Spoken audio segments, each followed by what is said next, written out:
Le dimanche, j'ai eu de la peine à me réveiller et il a fallu que Marie m'appelle et me secoue. Nous n'avons pas à manger parce que nous voulions nous baigner tôt. Je me sentais tout à fait vide et j'avais un peu mal à la tête. Ma cigarette avait un goût amer. Marie s'est moquée de moi parce qu'elle disait que j'avais une tête d'enterrement. Elle avait mis une robe de toile blanche et lâché ses cheveux. Je lui ai dit qu'elle était belle. Elle a ri de plaisir. En descendant, nous avons frappé à la porte de Raymond. Il nous a répondu qu'il descendait. Dans la rue, à cause de ma fatigue, et aussi parce que nous n'avions pas ouvert les persiennes, le jour, déjà tout plein de soleil, m'a frappé comme une gifle. Marie sautait de joie et n'arrêtait pas de dire qu'il faisait beau. Je me suis senti mieux et je me suis aperçu que j'avais faim. Je l'ai dit à Marie, qui m'a montré son sac en toile cirée où elle avait mis nos 2 maillots et une serviette. Je n'avais plus qu'à attendre et nous avons entendu Raymond fermer sa porte. Il avait un pantalon bleu et une chemise blanche à manches courtes. Mais il avait mis un canotier, ce qui a fait rire Marie, et ses avant-bras étaient très blancs sous les poils noirs. J'en étais un peu dégoûté. Il sifflait en descendant et il avait l'air très content. Il m'a dit « Salut, vieux !» et il a appelé Marie, « Mademoiselle ». La veille, nous étions allés au commissariat et j'avais témoigné que la fille avait manqué à Raymond. Il en a été quitte pour un avertissement.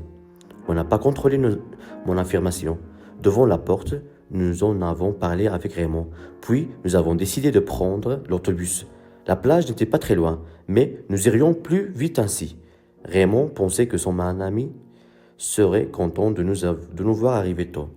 Nous allions partir quand Raymond, tout d'un coup, m'a fait signe de regarder en face. J'ai vu un groupe d'Arabes adossés à la devanture du bureau de tabac. Ils nous regardaient en silence, mais à leur manière, ni plus ni moins que si nous étions des pierres ou des arbres morts.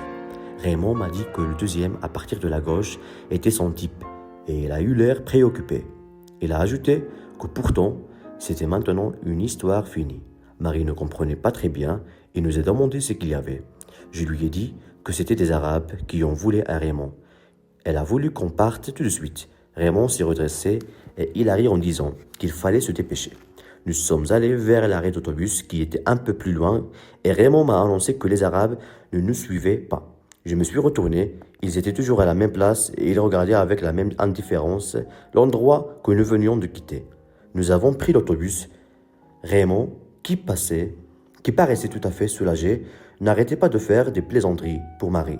J'ai senti qu'elle lui plaisait, mais elle ne lui répondait presque pas. De temps en temps, elle le regardait en riant. Nous sommes descendus dans la banlieue d'Alger.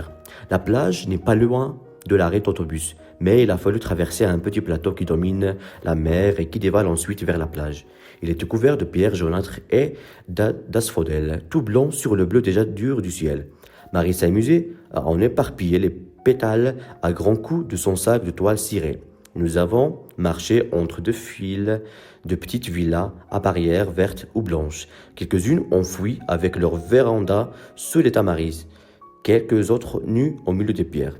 Avant d'arriver au bord du plateau, on pouvait voir déjà la mer immobile et plus loin un quai somnolent et massif dans l'eau claire. Un léger bruit de moteur est monté dans l'air calme jusqu'à nous. Et nous avons vu très loin un petit chalutier qui avançait imperceptiblement sur la mer éclatante. Marie a accueilli quelques iris de roches de la pente qui descendait vers la mer. Nous avons vu qu'il y avait déjà quelques baigneurs. L'ami de Raymond habitait un petit cabanon de bois à l'extrémité de la plage. La maison était adossée à des rochers et les pilotis qui la soutenaient sur le devant baignaient déjà dans l'eau. Raymond nous a présenté. Son ami s'appelait Masson. C'était un grand type massif de taille et d'épaules, avec une petite femme ronde et gentille, à l'accent parisien. Il nous a dit tout de suite de nous mettre à l'aise et qu'il y avait une friture de poisson qu'il avait pêché le matin même. Je lui ai dit combien je trouvais sa maison jolie. Il m'a appris qu'il y venait passer le samedi, le dimanche et tous ses jours de congé. Avec ma femme, on s'entend bien, a-t-il ajouté. Justement, sa femme riait avec Marie. Pour la première fois peut-être, j'ai pensé vraiment que j'allais me marier. Masson voulait se baigner Mais sa femme et Raymond ne voulaient pas venir. Nous sommes descendus tous les trois et Marie s'est immédiatement jetée dans l'eau. Masson et moi, nous avons attendu un peu. Lui parlait lentement et j'ai remarqué qu'il avait l'habitude de compléter tout ce qu'il avançait par un « et je dirais plus », même quand, au fond, il n'ajoutait rien au sens de sa phrase. À propos de Marie, il m'a dit « elle est épatante et je dirais plus, charmante ». Puis, je n'ai plus fait attention à ce tic parce que j'étais occupé à éprouver que le soleil me faisait du bien. Le sable commençait à chauffer sous les pieds. J'ai retardé encore l'envie que j'avais de l'eau. Mais j'ai fini par dire à Masson, « On y va ?» J'ai plongé. Lui est entré dans l'eau doucement et s'est jeté quand il a perdu pied. Il nageait à la brasse et assez mal, de sorte que je le laissais pour rejoindre Marie. L'eau était froide et j'étais content de nager. Avec Marie, nous nous sommes éloignés et nous nous sentions d'accord dans nos gestes et dans notre contentement. Au large, nous avons fait la planche et sur mon visage tourné vers le ciel de soleil, écarté les dernières voiles d'eau qui me coulaient dans la bouche. Nous avons vu que Masson regagnait la plage pour s'étendre au soleil. De loin, il paraissait énorme. Marie a voulu que nous nagions ensemble. Je me suis mis derrière elle pour la prendre par la taille et elle avançait à la force des bras pendant que je l'aidais en battant des pieds. Le petit bruit de l'eau battue nous a suivis dans le matin jusqu'à ce que je me sente fatigué. Alors j'ai laissé Marie et je suis rentré en nageant régulièrement et en respirant bien. Sur la plage, je me suis étendu à plat ventre près de Masson et je mis ma figure dans le sable. Je lui ai dit que c'était bon et il était de cet avis. Peu après, Marie est venue, je me suis retourné pour la regarder avancer. Elle était toute visqueuse, d'eau salée et elle tenait ses cheveux en arrière. Elle s'est allongée flanc à flanc avec moi et les deux chaleurs de son corps et du soleil m'ont un peu endormi. Marie m'a secoué et m'a dit que Masson était remonté chez lui. Il fallait déjeuner. Je me suis levé tout de suite parce que j'avais faim, mais Marie m'a dit que je ne l'avais pas embrassé depuis ce matin. C'était vrai et pourtant je n'avais envie. « Viens dans l'eau » m'a-t-elle dit. Nous avons couru pour nous étaler dans la première petite vague. Nous avons fait quelques brasses et elle s'est collée contre moi. J'ai senti ses jambes autour de miennes et je l'ai désirée. Quand nous sommes revenus, Masson nous appelait déjà. J'ai dit que j'avais très faim et il a déclaré tout de suite à sa femme que je lui plaisais. Le pain était bon, j'ai dévoré ma part de poisson. Il y avait ensuite de la viande et des pommes de terre frites. Nous mangions tous sans palais. Masson buvait souvent du vin et il me servait sans arrêt. Au café, j'avais la tête un peu lourde et j'ai fumé beaucoup. Masson, Raymond et moi, nous avons envisagé de passer ensemble le mois d'août à la plage, à frais communs. Marie nous a dit tout d'un coup. « Vous savez quelle heure il est ?»« Il est 11h30. » Nous étions tous étonnés. Mais Masson a dit qu'on avait mangé très tôt et que c'était naturel parce que l'heure du déjeuner, c'était l'heure où l'on avait faim. Je ne sais pas pourquoi cela a fait rire Marie. Je crois qu'elle avait un peu trop bu. Masson m'a demandé alors si je voulais me promener sur la plage avec lui. Ma femme fait toujours la sieste après le déjeuner. Moi, je n'aime pas ça. Il faut que je marche. Je lui dis toujours que c'est meilleur pour la santé. Mais après tout, c'est son droit.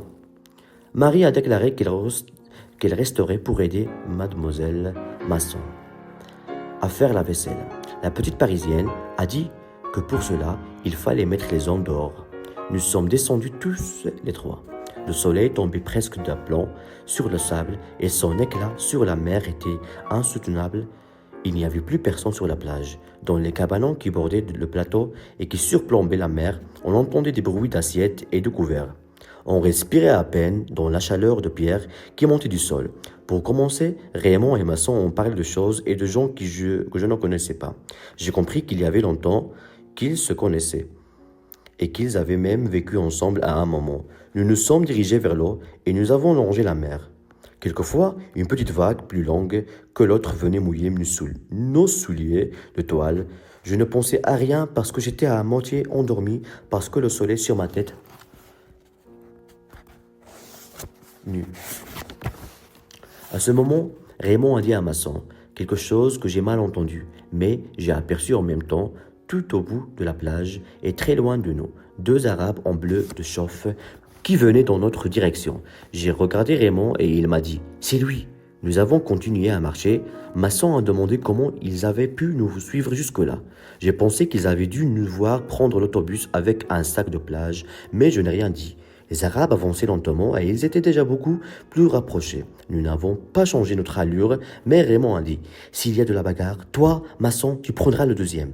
Moi, je me charge de mon type. Toi, Morceau, si l'on arrive à un autre, il est pour toi. » J'ai dit « Oui. » Et Masson a mis ses mains dans les poches. Le sable surchauffé me semblait rouge maintenant. Nous avancions d'un pas égal vers les Arabes. La distance entre nous a diminué régulièrement. Quand nous avons été à quelques pas les uns des autres, les Arabes se sont arrêtés.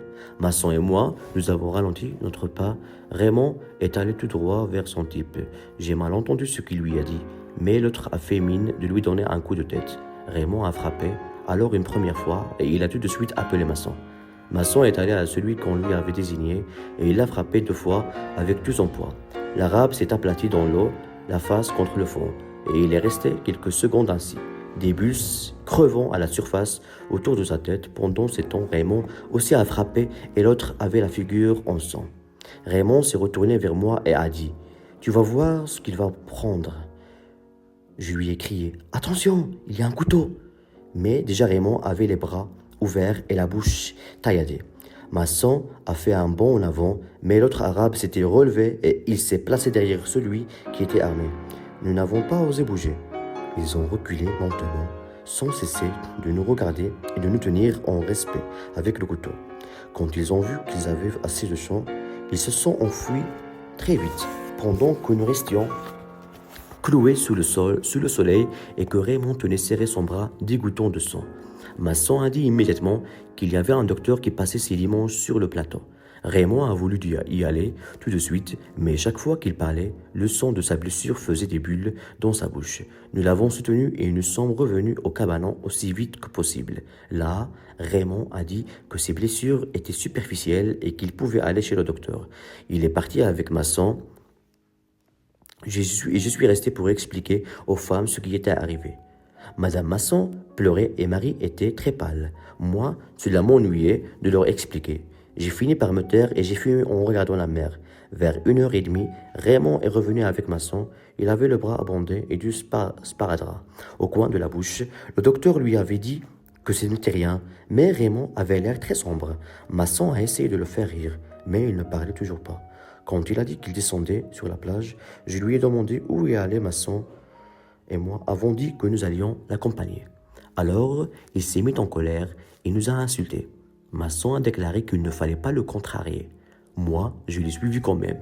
Nous avons marché longtemps sur la plage. Le soleil était maintenant écrasant. Il se brisait en morceaux sur le sable et sur la mer. J'ai eu l'impression que Raymond savait où il allait, mais c'était sans doute faux. Tout au bout de la plage, nous sommes arrivés enfin à une petite source qui coulait dans le sable, derrière un gros rocher. Là, nous avons trouvé nos 2 Arabes. Ils étaient couchés dans leur bleu de chauffe graisseux.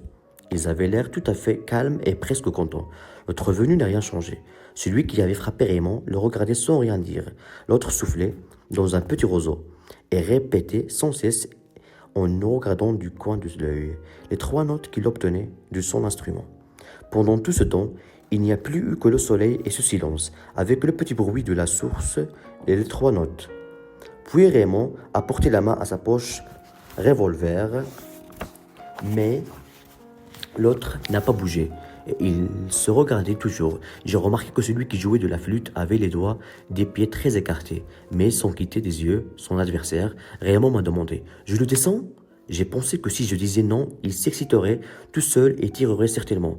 Je lui ai seulement dit « Il ne t'a pas encore parlé. Ça ferait vilain de tirer comme ça. » On a encore entendu le petit bruit d'eau et de flûte au cœur du silence et de la chaleur. Puis Raymond a dit « Alors, je vais l'insulter et quand il répondra, je le descendrai. » J'ai répondu « C'est ça. Mais s'il ne sort pas son couteau, tu ne peux pas tirer. » Raymond a commencé à s'exciter un peu. L'autre jouait toujours et tous deux observaient chaque geste de Raymond. « Non !» Et je dis à Raymond, « Prends-le d'homme à homme et donne-moi ton revolver. Si l'autre intervient ou s'il tire son couteau, je le descendrai. » Quand Raymond m'a donné son revolver, le soleil a glissé dessus. Pourtant, nous sommes restés encore immobiles, comme si tout s'était refermés autour de nous. Nous nous regardions sans baisser les yeux et tout s'arrêtait ici entre la mer, le sable et le soleil, le double silence de la flûte et de l'eau. J'ai pensé à ce moment qu'on pouvait tirer ou ne pas tirer. Mais brusquement, les Arabes à reculant se sont coulés derrière le rocher. Raymond et moi sommes alors revenus sur nos pas. Lui paraissait mieux et il a parlé de l'autobus de retour. Je l'ai accompagné jusqu'au cabanon et, pendant qu'il gravissait l'escalier de bois, je suis resté devant la première marche, la tête retentissante de soleil, découragé devant l'effort qu'il fallait faire pour monter l'étage de bois et aborder encore les femmes. Mais la chaleur était telle qu'il m'était pénible aussi de rester immobile sous la pluie aveuglante qui tombait du ciel. Rester ici ou partir, cela revenait en même. Au bout d'un moment, je suis retourné vers la plage et je me suis mis à marcher. C'était le même éclatement rouge. Sur le sable, la mer haletait de toute la respiration rapide et étouffée de ces petites vagues. Je marchais lentement vers les rochers et je sentais mon front se gonfler sous le soleil. Toutes ces chaleurs s'appuyaient sur moi et s'opposaient à mon avance. Et chaque fois que je sentais son grand souffle chaud sur mon visage, je serrais les dents. Je fermais les poings dans les poches de mon pantalon. Je me tendais tout entier pour triompher du soleil et de cette ivresse opaque qu'il me déversait. À chaque épée de lumière jaillie du sable, d'un coquillage blanchi ou d'un débris de verre. Mes mâchoires se crispaient, j'ai marché longtemps. Je voyais de loin la petite masse sombre du rocher entourée d'un halo aveuglant par la lumière et la poussière de mer. Je pensais à la source fraîche derrière le rocher. J'avais envie de retrouver le murmure de son nom, envie de fuir le soleil, l'effort et les pleurs de femme, envie enfin de retrouver l'ombre et son repos. Mais quand j'ai été plus près, j'ai vu que le type de Raymond était revenu. Il était seul, il reposait sur le dos, les mains sous la nuque, le front dans les ombres du rocher, tout le corps au soleil. Son bleu de chauffe fumait dans la chaleur. J'ai été un peu surpris. Pour moi, c'était une histoire finie et j'étais venu là sans y penser. Dès qu'il m'a vu, il s'est soulevé un peu et a mis la main dans sa poche. Moi, naturellement, j'ai serré le revolver de Raymond dans mon veston. Alors, de nouveau, il s'est laissé aller en arrière, mais sans retirer la main de sa poche. J'étais assez loin de lui, à une dizaine de mètres. Je devinais son regard par instant entre ses paupières mi-closes. Mais le plus souvent, son image dansait devant mes yeux. Dans l'air enflammé, le bruit des vagues était encore plus paresseux, plus étal qu'à midi. C'était le même soleil, la même lumière sur le même sable qui se prolongeait ici. Il y avait déjà 2 heures que la journée n'avançait plus, 2 heures qu'elle avait jeté l'ancre dans un océan de métal bouillant. À l'horizon, un petit vapeur est passé et j'en ai deviné la tache noire au bord de mon regard parce que je n'avais pas cessé de regarder l'arabe. J'ai pensé que je n'avais qu'un demi-tour à faire et ce serait fini. Mais toute une plage vibrante de soleil se pressait derrière moi. J'ai fait quelques pas vers la source. L'arabe n'a pas bougé. Malgré tout, il était encore assez loin, peut-être à cause des ombres sur son visage. Il avait l'air de rire. J'ai attendu. La brûlure du soleil gagnait mes joues et j'ai senti des gouttes de sueur s'amasser dans mes sourcils. C'était le même soleil que le jour où j'avais enterré maman. Et, comme alors, le front surtout me faisait mal et toutes ses veines battaient ensemble sous la peau à cause de cette brûlure et que je ne pouvais plus supporter. J'ai fait un mouvement en avant. Je savais que c'était stupide, que je ne me débarrasserais pas du soleil en me déplaçant d'un pas. Mais j'ai fait un seul pas en avant. Et cette fois, sans se soulever, l'arabe a tiré son couteau qu'il m'a présenté dans le soleil. La lumière a giclé sur l'acier et c'était comme une longue lame étincelante qui m'atteignait au front. Au même instant, la sueur amassée dans mes sourcils a coulé d'un coup sur les paupières et les recouverte d'un voile tiède et épais. Mes yeux étaient aveuglés derrière ce rideau de larmes et de sel. Je ne sentais plus que les cymbales du soleil sur mon front et indistinctement le glaive éclatant jaillit du couteau toujours en face de moi. Cette épée brûlante rongeait mes cils et fouillait mes yeux douloureux. C'est alors que tout a vacillé. La mer a charrié un souffle épais et ardent.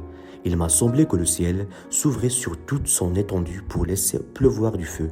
Tout mon être s'est tendu et j'ai crispé ma main sur le revolver. La gâchette a cédé. J'ai touché le ventre poli de la crosse et c'est là, dans le bruit à la fois sec et assourdissant, que tout a commencé. J'ai secoué la sueur et le soleil. J'ai compris que j'avais détruit l'équilibre du jour, le silence exceptionnel d'une plage où j'avais été heureux. Alors, j'ai tiré encore 4 fois sur un corps inerte où les balles s'enfonçaient sans qu'ils y apparussent. Et c'était comme 4 coups brefs que je frappais sur la porte du malheur.